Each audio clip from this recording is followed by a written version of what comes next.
시작하겠습니다. 본격적으로 암호 기술에 대해 소개하기 전에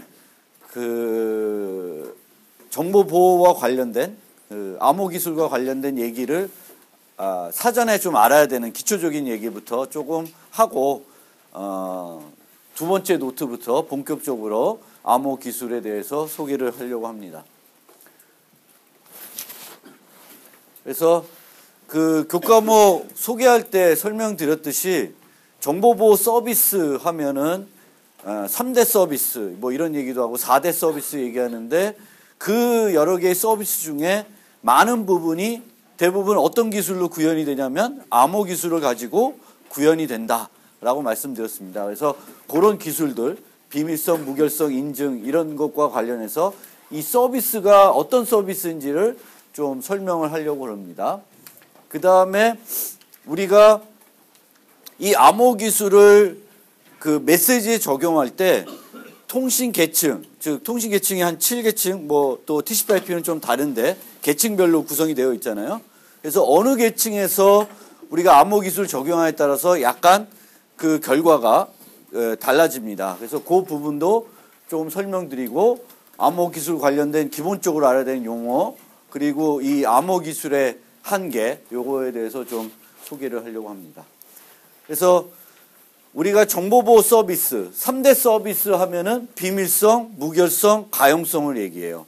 그리고 4대 서비스라고 하면 여기에 인증이라는 것을 추가를 하게 됩니다. 그러니까 우리가 정보보호 하면은 이러이러한 서비스가 필요할 것이다 라고 생각하는 그런 서비스들을 핵심 서비스가 뭐냐면 비밀성, 무결성, 가용성 뭐 이런 거죠. 근데 이 중에 가용성을 제외한 나머지들은 암호 기술을 사용해서 가장 많이 제공되고 있다라는 겁니다. 그래서 비밀성이라는 것은 어떤 인가된 사람들 또는 단체 뭐 어떤 그 권한을 가지고 있는 사람들만 볼 수 있도록 하는 거죠. 뭐 군대 갔다 온 분들은 다 아시겠죠. 그래서 비밀 등급이 있고 그 등급을 허가된 사람들은 그 비밀을 볼 수 있고 그 등급이 허가 안 된 사람은 못 보는 거죠. 그런 거를 구현할 때 우리가 비밀성을 보장하기 위해서 그런 암호 기술을 사용할 수가 있는 거죠.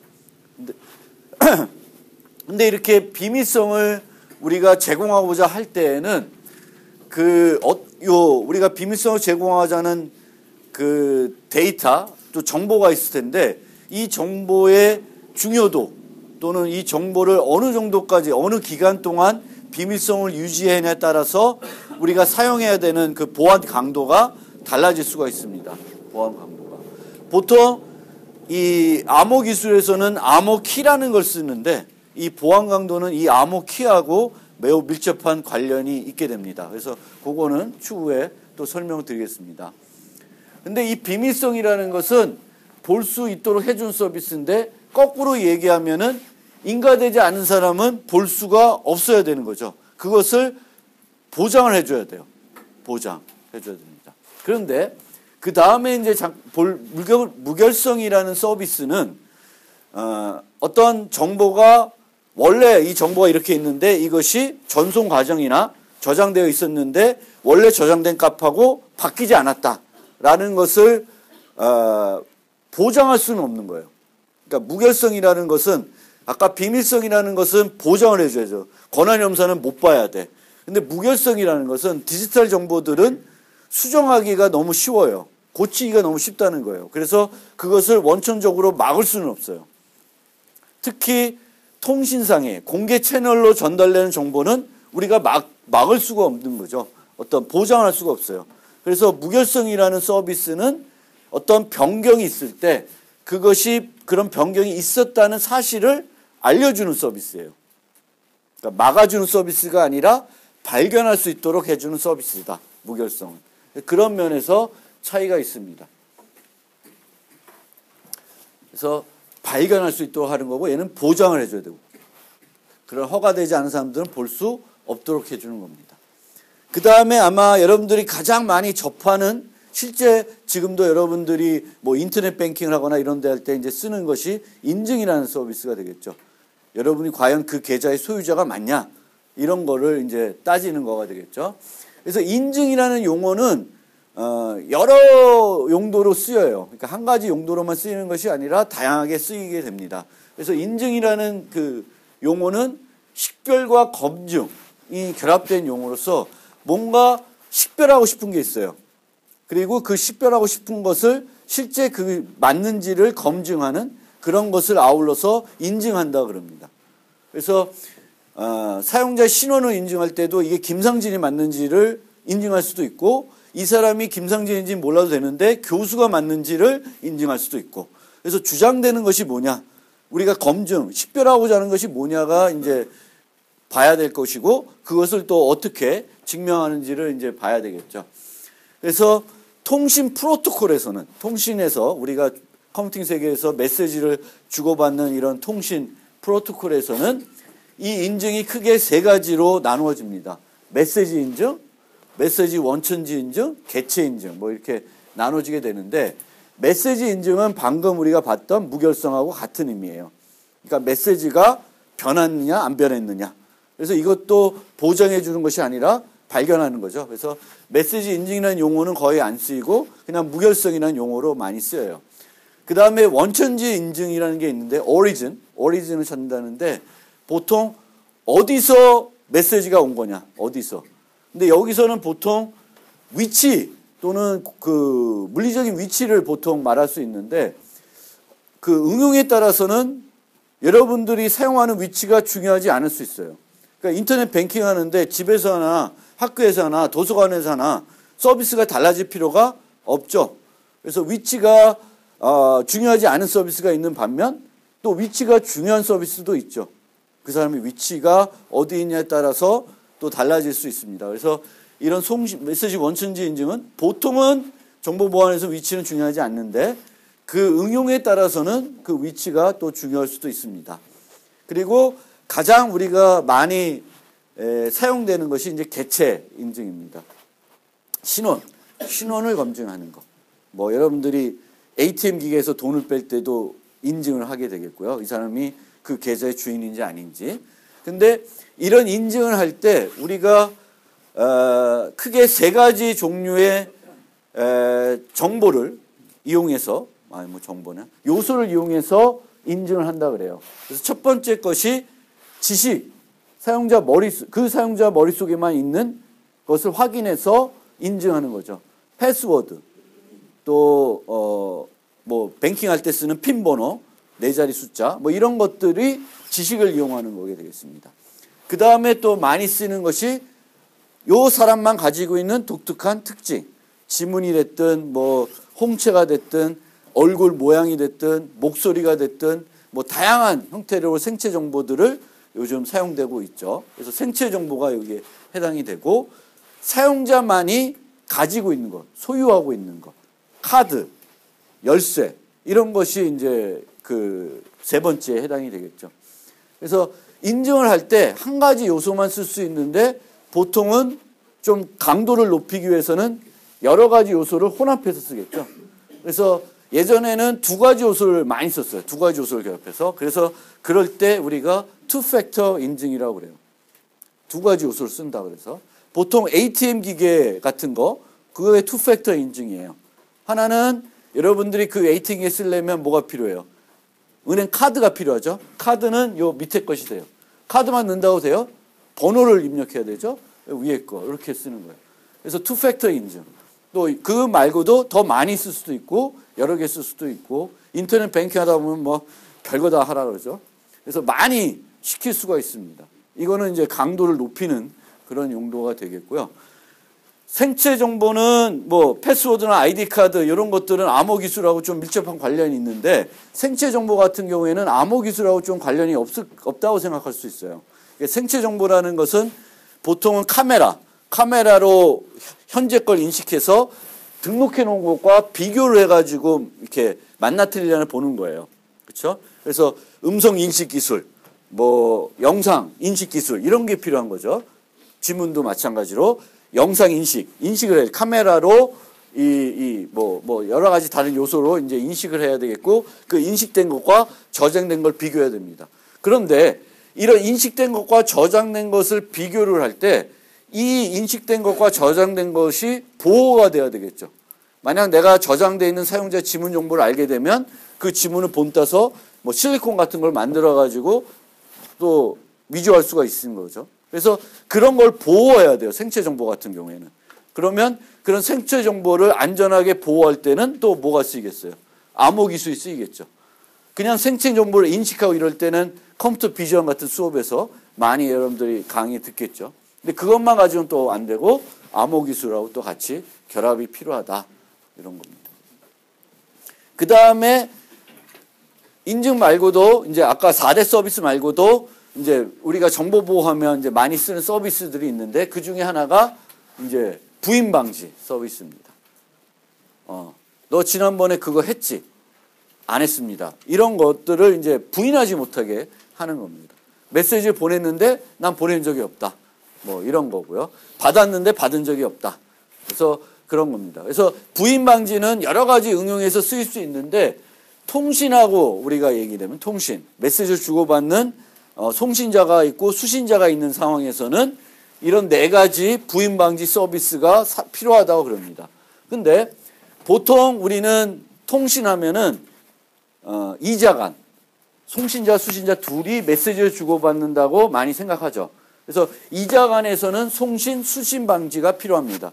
나는 보냈다, 저 사람은 받았다, 이런 겁니다. 그래서 난 받은 적이 없다, 보낸 적이 없다. 그래서 이 2개만 필요한데 우리가 그 인터넷을 쓰고 있는 여러 가지 그 서비스를 보면 중간에 어떤 중간 매개체 어떤 거를 이용해서 직접 통신하는 것이 아니라 어떤 다른 제3자의 도움을 받아서 전달하는 경우가 있어요.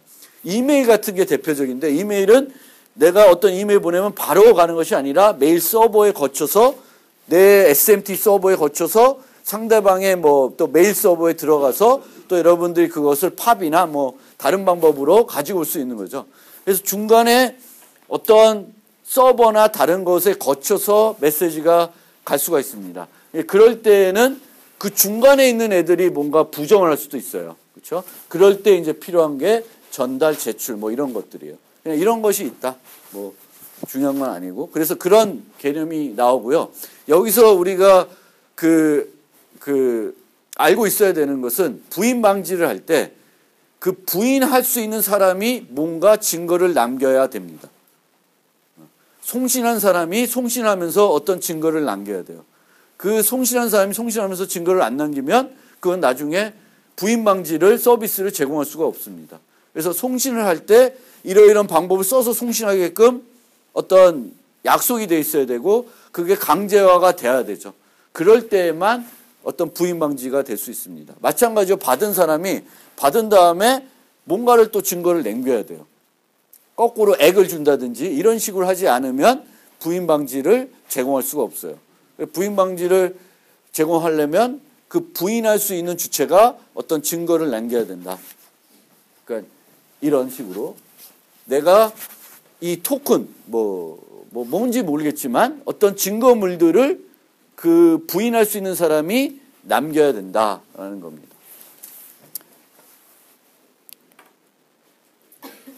그 다음에 이제 마지막으로 좀 보려고 하는 서비스인데, 뭐 이것 말고도 많은 정보보호 서비스가 있겠지만, 요즘, 최근 들어서 가장 핫한 이슈는 프라이버시입니다. 그러니까 시대가 시대인 만큼 여러분들이 사용하고 있는 여러 가지 서비스들을 생각을 해봤을 때, 이 프라이버시가 오늘날 정보보호와 관련된, 정보화와 관련된 부작용 중에 가장 심각한 거죠. 그래서 정보보호를 연구하는 사람들이 가장 많이 또 연구하고 초점을 두는 것이 프라이버시 어떻게 보호할 것인가 이런 겁니다. 그래서 개인은 우리는 자신과 연관된 정보가 수집되고 저장되는 것을 직접 제어하거나 영향을 줄 수 있어야 되는데 실제로는 안 그래요. 그렇죠? 여러분들 오늘 아침에 일어나서 지금 이 강의실까지 오기까지 자기의 어떤 행적이 누군가에 의해서 기록될 수가 있겠죠. 저 같은 경우에는 제 핸드폰이 계속 켜져 있으니까 제가 거쳐온 기지국들이 다 정보들이 남아 있을 거고요.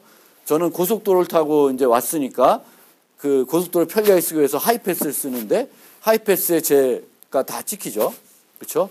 또 카메라로도 찍히고 각종 CCTV로 찍히고. 제가 제 사무실 들어갈 때 세콤을 안 쓰는데 세콤을 쓰게 되면 세콤에 또 다 기록 남아요. 김상진이 언제 출근했다, 언제 퇴근했다, 다 남죠. 그래서 정보라는 건 지금은 나를 추적할 수 있다는 건 사실이에요. 팩트예요. 근데 그걸 실제 이용하냐, 악용하냐, 그건 이제 또 다른 문제죠.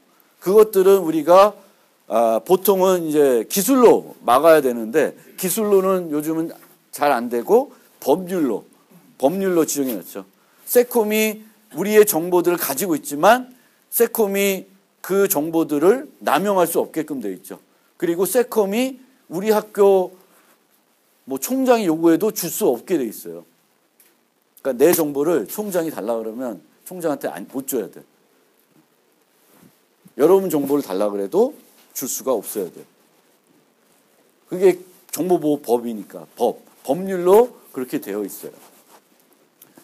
그래서 이 프라이버시라는 건 되게 큰 광범위한 개념이고요.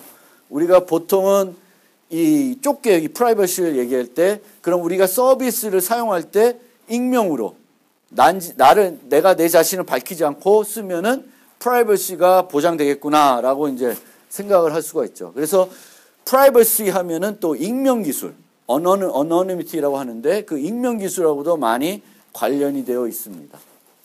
참고적으로 이 소설을 알고 있는 사람은 많이 있겠지만 조지 오웰이 쓴 소설 1984년 소설에 보면 거기에 어떤 독재자가 나옵니다. 그래서 그 사람을 빅 브라더라고 하는데 그 사람은 이 CCTV 같은 걸 통해서 모든 시민을 일거수일투족을 관찰할 수 있습니다. 그러니까 지금 이게 현실이죠. 현실이에요. 할 수는 있어요. 여러 가지 정보화된 여러 가지 CCTV나 각종 거를 보면 사람들의 일거수일투족을 관찰할 수 있는데 실제 그것들을 모아서 누가 하냐? 안 하겠죠. 그리고 여러 가지 법률에 의해서 그것이 못하게끔 되어 있다. 그렇지만 어쨌든 간에 정보보호를 연구하는 사람들은 어떤 서비스를 제공할 때 그것을 거기에 어떤 암호 기술을 써서 사용자들의 프라이버시를 보호하면서까지 그 서비스를 쓸 수 있도록 해주고 싶은 거죠. 근데 그게 쉽지는 않아요. 제3자한테 프라이버시를 제공하는 것은 어쩌면 그렇게 어렵지 않을 수도 있어요. 그런데 원래 우리가 그거는 이제 제3자뿐만 아니라 예를 들면 여러분들이 유튜브를 본다. 유튜브 얘기 나오겠지만 유튜브를 본다 그러면 유튜브 업체도 여러분들이 어떤 영상을 주로 보는지를 모르게 하고 싶은 거죠. 근데 그게 잘 안 되죠. 여러분들이 로그인해서 지메일로 로그인하면 나도 모르게 막 내가 보고 싶어하는 영상이 이만큼 나와. 그러니까 그 영상이 나온다는 것은 과거에 김상진이 어떤 걸 봤다는 게 쫙 나와요. 근데 거기 쫙 나오는 게 만화만 나와. 왜? 우리 딸이 내 아이디로 유튜브를 맨날 봐요. 그럼 거기 맨날 나오는 게 무슨 레이디 버드 이상한 요괴 워치 막 이런 게 이제 맨 앞에 이제 뜹니다.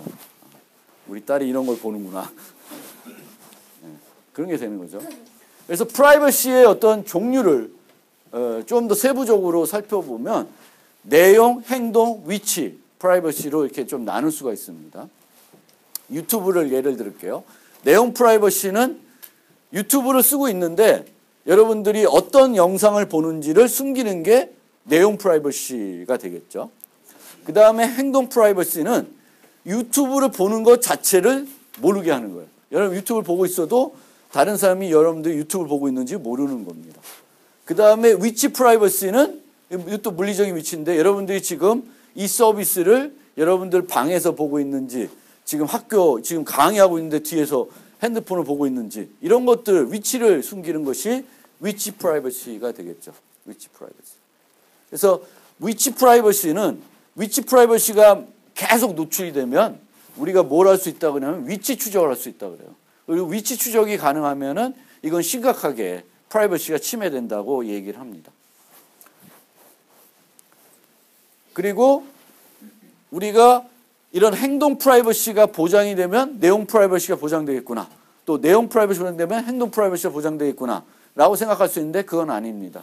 내용 프라이버시가 보장이 되면서도 행동 프라이버시가 보장이 안 될 수 있고 행동 프라이버시가 보장이 되면서도 내용 프라이버시가 보장이 안 될 수가 있어요. 그래서 우리가 어떤 서비스가 어떤 프라이버시를 제공한다 그러면 실제 어떤 프라이버시를 실제 제공하는지를 잘 보실 필요가 있고 어느 정도 강도로 프라이버시를 제공해 주는지도 여러분들이 눈여겨볼 필요가 있습니다. 그래서 실제적으로 좀 더 완벽한 프라이버시를 보장이 되려고 그러면 행동 프라이버시를 가지고 우리가 논의를 하면 우리가 어떤 하나의 어떤 행위만 가지고 프라이버시를 논하면 안 돼요. 여러분들이 계속 뭔가 하게 되는데 이들 행동들이 연결되냐 안 되냐가 프라이버시에 매우 중요한 요소가 됩니다. 그래서 그 행동 프라이버시를 보면 첫 번째 요구사항이 불관찰성이에요. 그러니까 불관찰성이라는 게 뭐냐면 통신 메시지를 딱 보고 있어요. 누가 관찰을 하고 있어요. 도청을 해서. 그러면 김상진이 유튜브를 보고 있구나. 그럼 프라이버시가 보장이 안 되는 거죠. 근데 딱 보고 있는데 유튜브를 쓰고 있는지 전혀 몰라요. 그러면 불관찰성이 제공되고 있다고 얘기합니다. 근데 김상진이 오늘도 유튜브를 보고 있고 내일도 보고 있고 그 다음날도 보고 있는데 불관찰성이 다 되지만 누군지는 몰라도 요 사람하고 요 사람이 같은 사람이다라는 것을 밝혀질 수가 있어요.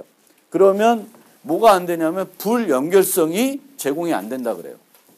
불연결성, 프라이버시 중에. 그러니까 불연결성은 하나의 어떤 것만 가지고 우리가 논하는 것이 아니라 한 사람의 또 여러 가지 행동들, 그러니까 같은 프라이버시를 우리가 보고 있는 유튜브 서비스를 우리가 프라이버시로 제공한다고 쳤을 때 오늘 방금 한 거랑 좀 껐다가 다시 켰을 때 그 상황이죠. 그 두 가지를 다 보고 이게 누군지 몰라도 같은 사람 거다. 그럼 불연결성이 제공이 안 되는 거예요. 그럼 불연결성이 제공이 되지 않으면 어떤 문제가 생길까요? 우리가 이런 프라이버시가 깨지는 것은 순식간에 깨질 수가 있어요. 어떤 여러 가지 이유에 의해서 내가 의도했든 의도하지 않았든 어떤 기술에 문제가 있건 없건 나도 모르게 노출이 될 수가 있습니다.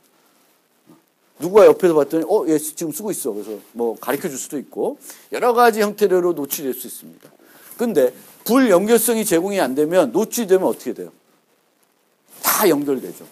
하나만 노출이 되는 것이 아니라 이 전체가 다 같은 사람이 했다는 게 다 알고 있으니까 다 김상진이 했다는 것이 밝혀지는 거죠.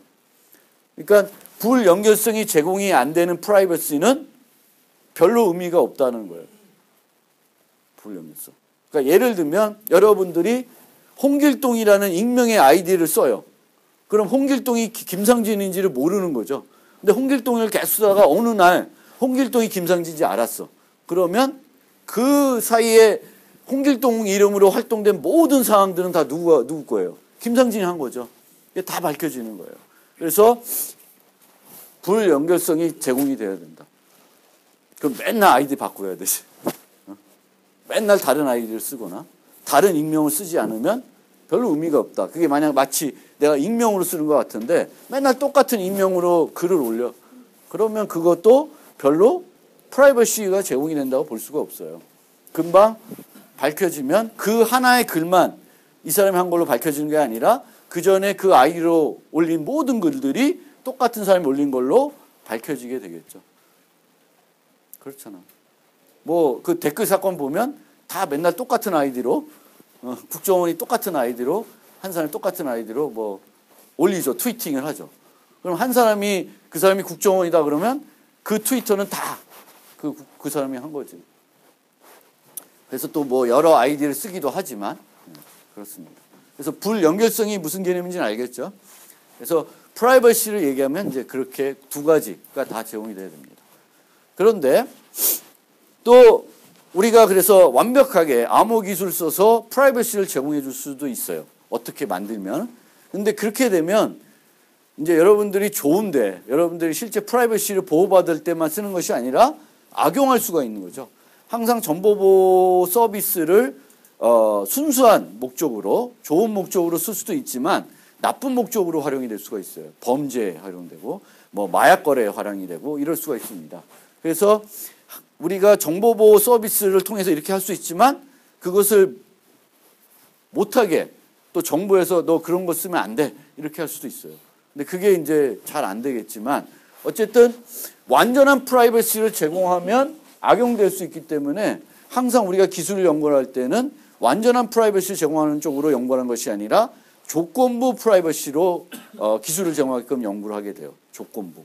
조건부라는 것이 뭐냐면은 어떤 특정인 조건이 만족이 되면 그 어떤 권한이 갖고 있는 사람은 그 프라이버시를 깰 수 있는 거죠.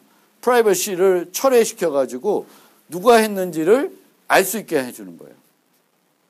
그게 조건부 프라이버시입니다. 그리고 그걸 때 이제 리보케이션 한다고 그러는데 그러면 그 리보케이션 할 수 있는 권한은 누가 갖고 있어야 되냐? 아무나 갖고 있으면 안 되겠죠. 그러면 아무나 갖고 있으면 그것을 권한을 남용할 수가 있어요. 세콤이 갖고 있는데 세콤이 남용할 수가 있는 거죠. 우리가 그걸 신뢰한다는 건 되게 어려운 거예요. 왜냐하면 보세요. 그 신용카드 회사에서 그 여러분들 신용정보가 노출이 많이 될 수 있죠. 그 노출시킨 사람이 다 누구예요? 해킹해서 노출되는 것이 아니라 내부자가 빼서 판매하는 경우가 더 많죠. 내부 사람들이. 그런 거는 기술 갖고 할 수가 없는 거예요. 기술로 막을 수가 없습니다.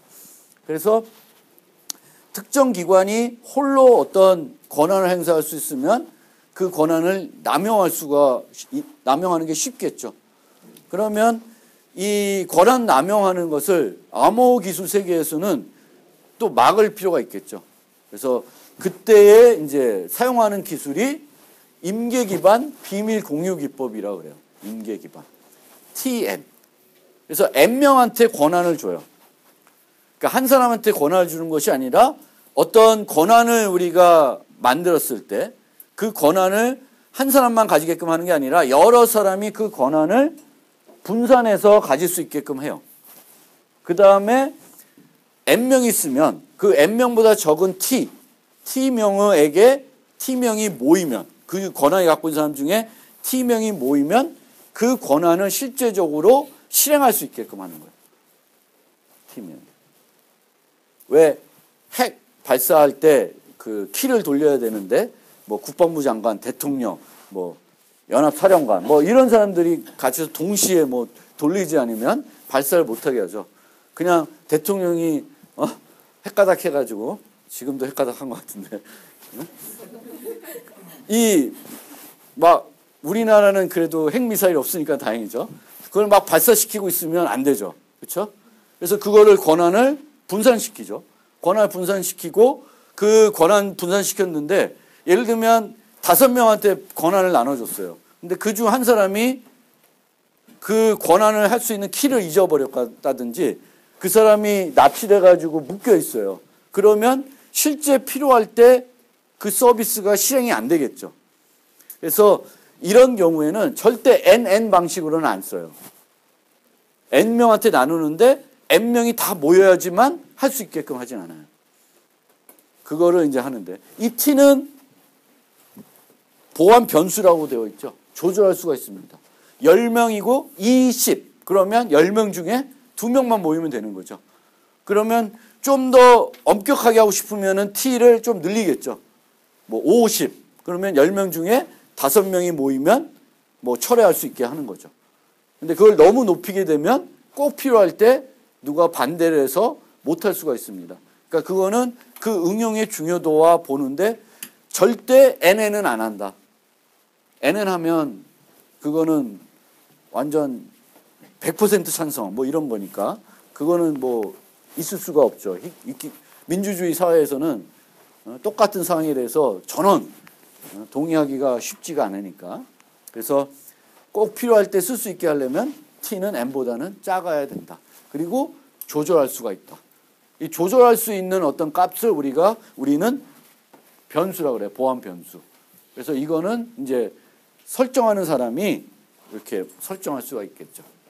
그래서 프라이버시가 중요하고 우리가 프라이버시에는 내용, 행동, 위치, 프라이버시가 있고 또 우리가 프라이버시를 논할 때 불관찰성, 연결성 그리고 불연결성이라는 것은 나중에 어떤 불관찰성이 깨졌을 때 파급 효과를 줄이기 위한 것이고 프라이버시는 완전 프라이버시를 제공하면 안 되고 조건부 프라이버시를 제공해야 되고 그런 조건부 프라이버시 할 때 어떤 권한의 남용을 막기 위해서 이런 기법들이 암호 기술에서 쓰인다. 수학적으로 저게 어떻게 되어 있는지는 나중에 한번 시간이 되면 한번 설명을 드릴게요.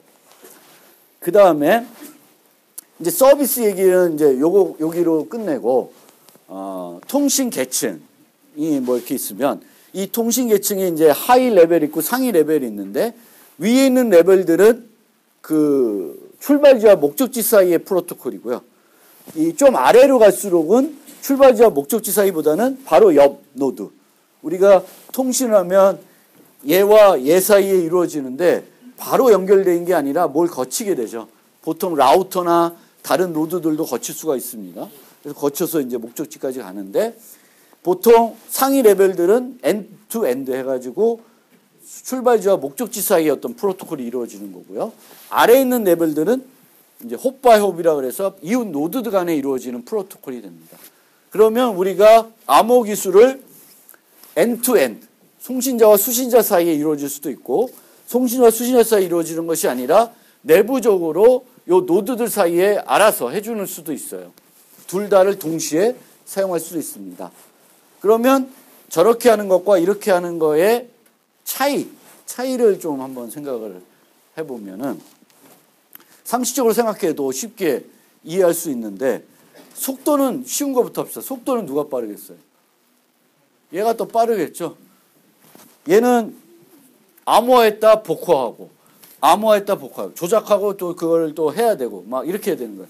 비밀성을 보장한다 그러면 얘를 뭔가 조작해서 아무도 볼 수 없게 만들고 여기 와서 푸는 거죠. 이 중간 애들은 그냥 전달만 하면 돼요. 근데 여기서는 중간중간에 다 뒤집어 봐야 되는 거지. 가죠 그냥. 얘는 막 가면서 바꾸고 또 바꾸고 가는 거예요. 그래서 속도가 느립니다. 이 경우에는 암호 모듈이 어디만 있으면 돼요? 양 끝에만 있으면 되죠. 근데 여기는 중간중간에 다 있어야 되죠. 그리고 얘는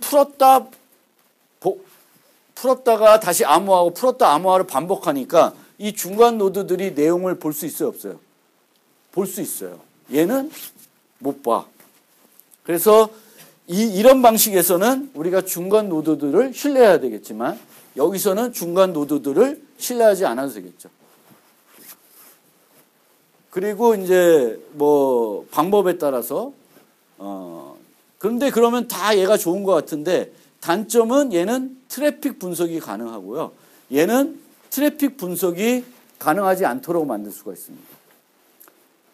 그리고 그 어떤 오류가 발생됐을 때 얘는 메시지 단위로 암호하고 얘는 패킷 단위로 암호할 수 있기 때문에 어떤 오류에 대한 그 재존송 할 때의 비용이 얘가 훨씬 더 쌀 수가 있어요. 저렴할 수 있다라는 거예요. 얘는 패킷을 우리가 네트워크로 통신을 할 때 우리가 보내고 싶은 메시지 이만큼이라고 해서 이만큼이 한 번에 가는 것이 아니라 패킷이라는 크기가 있죠. 그 단위로 쪼개서 가요. 그 다음에 목적지에 도달하면 쫙 모아서 여러분들한테 제시해 주는 거예요. 그게 이제 패킷인데 얘는 이제 패킷 단위로 암호화를 하는 거고 얘는 패킷 단위로 암호하는 것이 아니라 통으로 암호하고 통으로 암호한 데이터를 쪼개서 패킷으로 쓰겠죠. 페이로드로 이제 쓰는 거예요. 그렇다 보면 얘가 뿌개지면 얘만 다시 보내는 게 아니라 전체를 다시 보내야지만 그게 복호화되고 그런 문제가 생길 수가 있습니다. 그런데 이 트래픽 분석이라는 게 뭐냐 하면은 우리가 전송되는 지나가는 그 TCP/IP 패킷들은 우리가 그냥 간단한 소프트웨어만 다운받아도 내 자리에서 우리 건물에 돌아가는 모든 패킷을 다 볼 수가 있어요. 그렇죠? TCP/IP는 이 방송 형태대로 메시지가 보내지기 때문에 하나의 라인에 모든 노드들이 연결되어 있다고 보시면 돼요. 그러면 패킷이 지나가면 패킷을 보고 내 주소 것만 가져가는데 실질적으로 내 주소가 아닌 것들도 가져갈 수 있죠. 내가 모드만 바꾸면. 그래서 그런 식으로 이제 패킷을 관찰할 수 있는데 패킷들을 분석해서 누구와 얼마나 통신하고 뭘 하는지 이런 것을 보는 게 트래픽 분석이에요. 트래픽 분석. 그러면 어떻게 하면 트래픽 분석이 되냐 한번 요 그림을 통해서 한번 봅시다. 아까처럼 어떤 메시지가 있으면 이 메시지가 통으로 암호화돼서 이렇게 간다고 생각하는데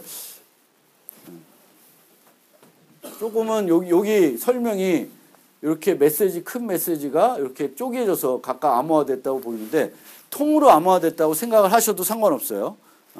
그래서 암호화된 데이터가 여기에 붙여서 이렇게 가죠. 그런데 요 앞에 있는 요게 뭐냐면은 통신 헤더 정보예요.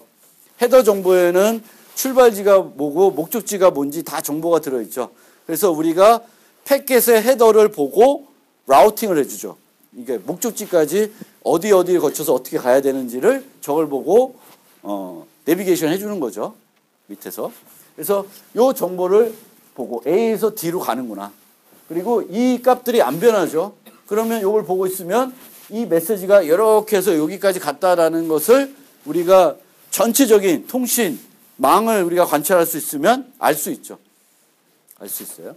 근데 이렇게 패킷 단위로 암호화하면 AD라는 정보는 암호화돼서 보이지가 않아요. 보이지가 않고 뭐만 보이냐면은 요 노드 간에 어떤 메시지를 주고받는 것만 보이는 거예요. 헤더를 통해서는. 이 메시지가 여기서 A에서 나와서 D까지 가는지는 모르는 거예요. 이 값하고 전혀 연관이 안 돼요. 그건 모르는 거지. 얘가 같은 메시지인지 아닌지. 물론 시간적으로 얘가 들어가 바로 나오면 같은 메시지를 볼 수 있는데 뭐 통신 세계에서 한 사람만 통신하고 있는 경우가 드물죠. 여러 패킷이 막 섞여서 막 가고 있으면 누가 통신하는지를 이제 모르게 되는 거예요. 그래서 어느 레벨에서 어느 그 계층에서 그 암호 기술을 적용하냐에 따라서 좀 이런 식의 차이가 있을 수 있다. 헤더들을 숨길 수가 있냐 없냐. 헤더까지 암호하면 어떻게 돼? 서로 통신이 안 되죠. 헤더를 봐야 내 건지 아닌지를 알 수 있지. 그래서 최소한의 정보들이 있어야 이게 전달이 되는 거고 주로 우리가 숨기고 싶은 건 얘인데 우리는 아까 위치 프라이버시 등등등등 따지고 보면 이런 것들도 숨기고 싶은 거죠. 내가 A인데 내가 D랑 통신하고 싶다. 이제 이런 것들이 나는 내 홈페이지 듣고 이거는 내 주소가 있을 수도 있고 이 주소는 뭐 유튜브 주소 있을 수도 있죠. 그러면 A라는 컴퓨터에서 유튜브를 지금 보고 있구나라는 걸 알 수 있겠죠. 물론 그런 정보들은 헤더에 여러 가지 정보들이 들어가기 때문에 이제 추출할 수 있습니다. 그리고 이런 통신은, 이런 홉 바이 홉 통신은 이제 TCP IP에서 뿐만 아니라 이런 애드헙 네트워크라는 것이 있어요. 애드헙 네트워크. 그래서 애드헙 네트워크는 우리가 보통 사용하는 통신은 그 기반 구조가 다 깔려 있죠. 거기 위해서 우리가 쓰는 거예요. 여러분들이 쓰는 그 핸드폰도 다 기지국이 깔려 있고 통신망이 깔려 있고 그 깔려 있는 망을 이용해서 통신을 하고 있는 거예요. 인터넷 망도 다 깔려 있죠. 선들이 다 깔려 있어서 쓰는 건데 이 애드헙 네트워크는 그게 깔려 있지 않고 우리 이제 핸드폰 꺼냅시다. 그래서 애드헙 모드 맞춥시다. 그래서 기존 망을 이용하지 않고 직접적으로 통신하는 거예요. 그게 이제 애드헙 네트워크인데 이런 네트워크에서는 아까처럼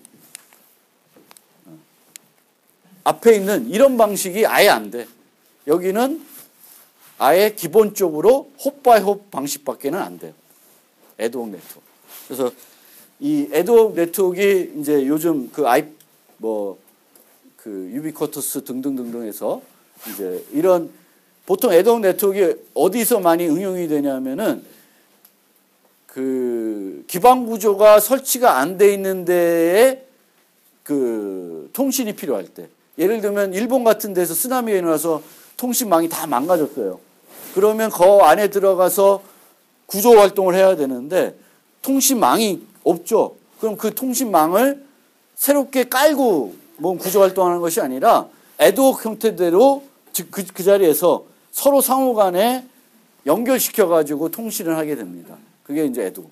그리고 군사작전을 할 때도 기존 망을 이용해서 우리가 군사작전 막 공격하고 그러는 것이 아니라 그냥 군인들끼리 통신할 수 있게 해가지고 이제 뭐 군사작전을 할 수 있죠. 그럴 때도 이제 애독망을 구축해가지고 하는 겁니다. 그래서 애독은 구조가 전혀 없는 상태에서 무선 통신 노드끼리 그냥 메시지 주고받아서 하는 거예요. 근데 무선 통신 노드들은 그 전송할 수 있는 거리가 제한되어 있죠. 여러분 핸드폰 갖고 그 연결될 수 있는 기지국 거리가 제한이 되어 있잖아. 전파가 막 무한정 가는 게 아니니까. 그러면 저 멀리 있는 친구는 얘까지는 메시지를 보내고 싶어도 못 가는 거죠. 그렇죠? 거리가 멀어서. 그러면 얘는 얘랑 통신하고 싶으면 얘의 도움이 안 주면 못 하는 거예요. 그래서 애독망에서는 내가 보통 참여하게 되면 나는 그냥 메시지를 보내는 그런 수동적인 사람이 아니라 그 안에 들어가서 내가 내 메시지를 보내야 되지만 다른 사람들의 메시지도 보내주고 주고받고 라우터 열까지 내가 해줘야 되는 거예요. 애독 네트워크에서. 그래서 애독 네트워크가 이제 많이 쓰이고 있고요. 실질적으로 뭐 제3세계 같은 데는 그 기반 구조를 깔기보다는 그냥 애독 형태대로 설치해서 쓰는 게 오히려 빠르고 저렴하다고 그렇게 얘기하고 있습니다. 우리나라는 예전부터 해가지고 지금 망이 그 통신 인프라가 잘 갖춰져 있는데 그렇지 못한 전 세계 나라도 많죠.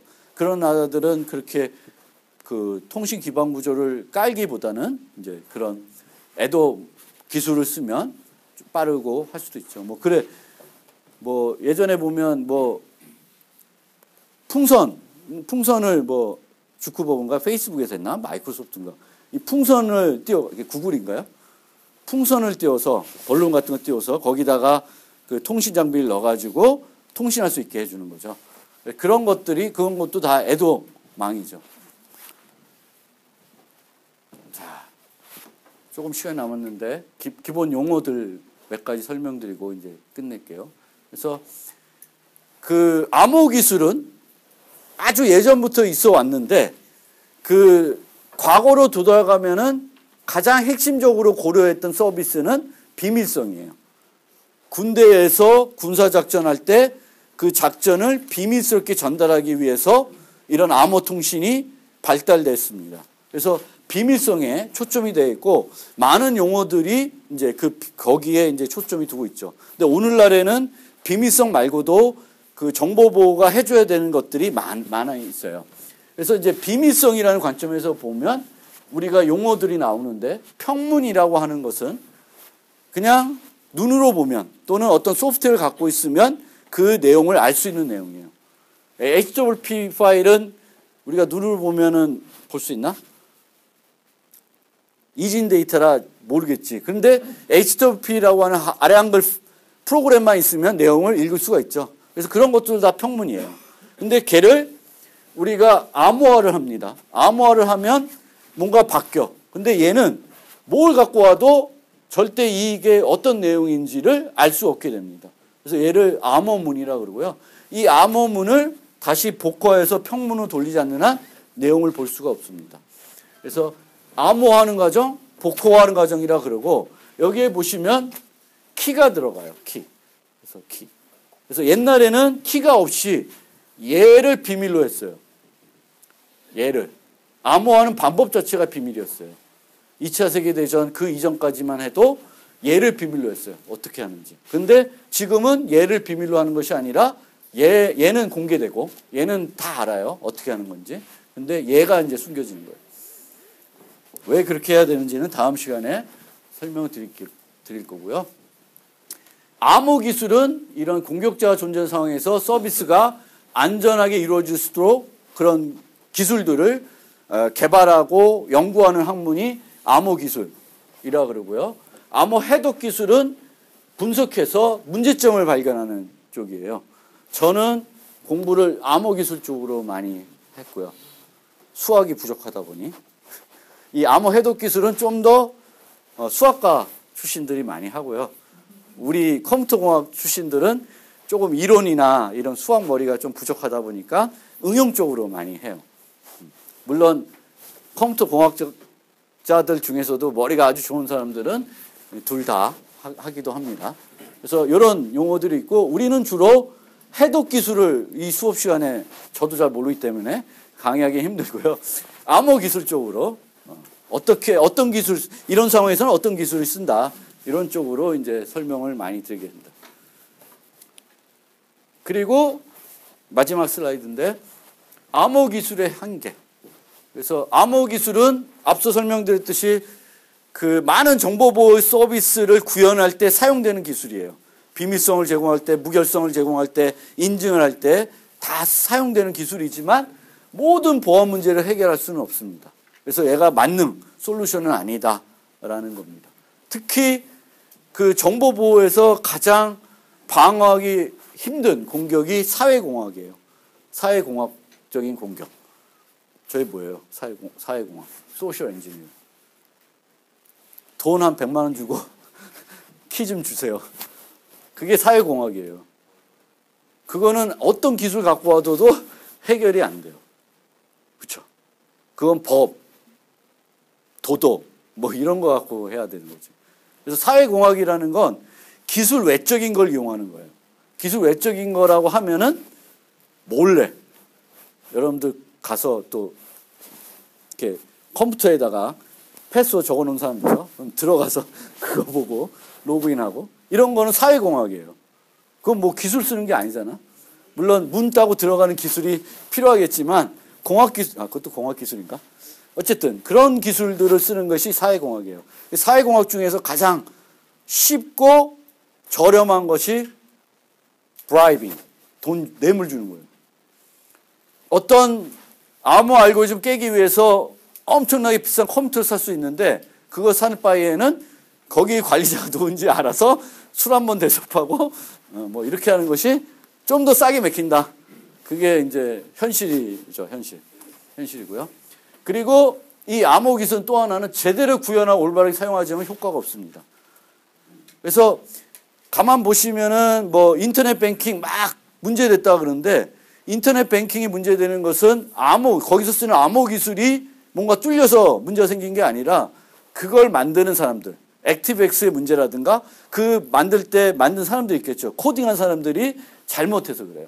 강건하게 프로그램 못 짜서 프로그램에 문제가 있어서 그런 거예요. 암호 기술에 문제가 있는 게 아니라. 그래서 암호 기술 쓰더라도 그것을 잘 만들어서 써야 돼요. 그래서 AES, DES 같은 게 이제 암호 알고리즘인데 이것들을 공개되어 있으니까 여러분들이 만들어 볼 수도 있어요. C나 C++, 자바 언어 갖고 만들 수 있는데 절대 만들어서 쓰지 마세요. 그냥 라이브러리에 있는 거 쓰셔야 됩니다. 왜? 여러분들이 만든 게 안전할 수가 없습니다. 그래서 제대로 구현을 올바르게 사용해야 되고 비전문가가 직접 설계해 사용할 수 없습니다. 전문가가 만든 것들도 1, 2년 지나면 어떤 문제가 있다고 밝혀지는 경우가 많아요. 그냥 하물며 여러분들이 그냥 간단하게 내가 이런 응용을 만드는데 이런 보안이 필요하니까 이렇게 하면 되겠지 하고 만드시면 100% 제대로 안 된다. 그래서 이 정보보호가 그렇게 쉬운 게 아니다라는 걸 여러분들이 생각해 줘야 돼요. 항상 여러분보다 똑똑한 사람이 존재하기 마련이고요. 공격자들은 대단히 똑똑합니다. 제 생각에. 보통 그 연구하는 사람보다 공격하는 사람들이 더 똑똑해요. 그래서 연구하는 사람들이 공격하는 사람들을 따라가죠. 연구에서 이렇게 발표하면 이 공격하는 사람들이 깨. 그러면 또 연구자들이 보완. 이게 반복이 많이 되고 있어요. 정보보호에서. 오늘 여기까지 해서 다음 시간부터 본격적으로. 수고하셨습니다. 네.